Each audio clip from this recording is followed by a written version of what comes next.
Don't forget to subscribe and leave a comment on this video saying I subscribed. Let's get into it.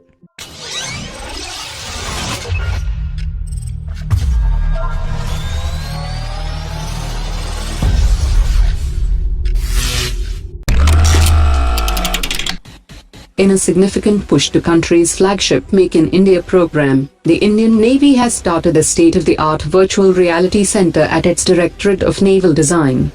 The Indian Navy chief inaugurated the center, that will provide a major boost to the indigenous ship design capabilities, and this project will facilitate collaborative design reviews for continuous interaction between the designers and the end users, to improve design and ergonomics on board naval ships.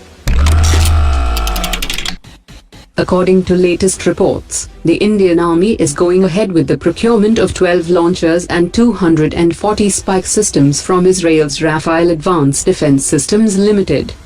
The original deal to procure 8,000 spike systems did not go through because it failed on certain parameters during summer trial.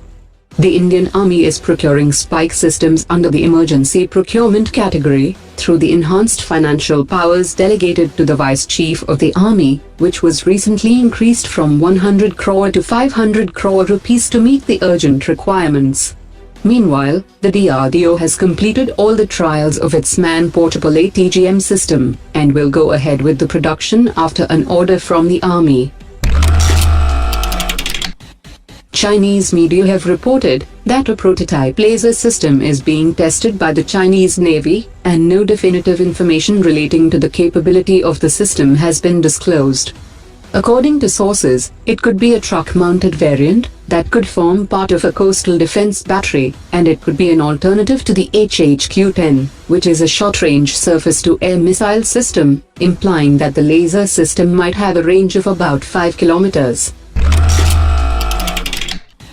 The gun carriage factory had recently handed over the first batch of 5 Dhanush howitzers, and the Indian Army is already transporting them to the line of control to boost the capabilities at the border with Pakistan, and it has 11 kilometers more range than the present Bofors system. According to reports, the Indian Army will induct one complete Dhanush regiment with 18 systems by the end of this year. The Ordnance Factory Board has already developed the 155 mm 52 caliber howitzer based on the Dhanush design, which has completed all internal rounds of testing, and is ready to meet the Indian Army requirement of 814 systems.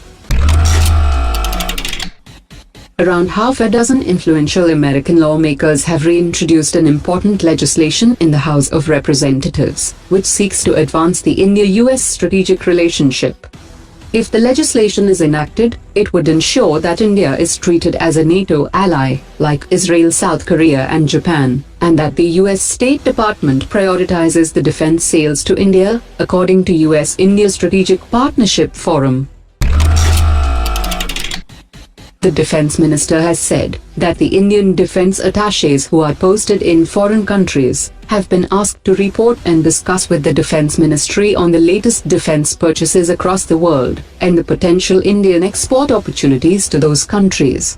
She also added that several countries are willing to purchase defense equipment from India, and the Indian shipbuilding capability is well recognized outside the country.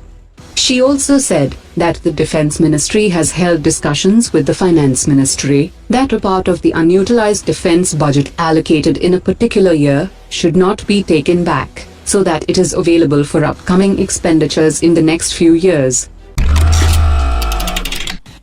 In an unprecedented development for the Modi government, India's trade deficit with China has come down by $10 billion, from the $63 billion in 2017 to $53 billion to 2018.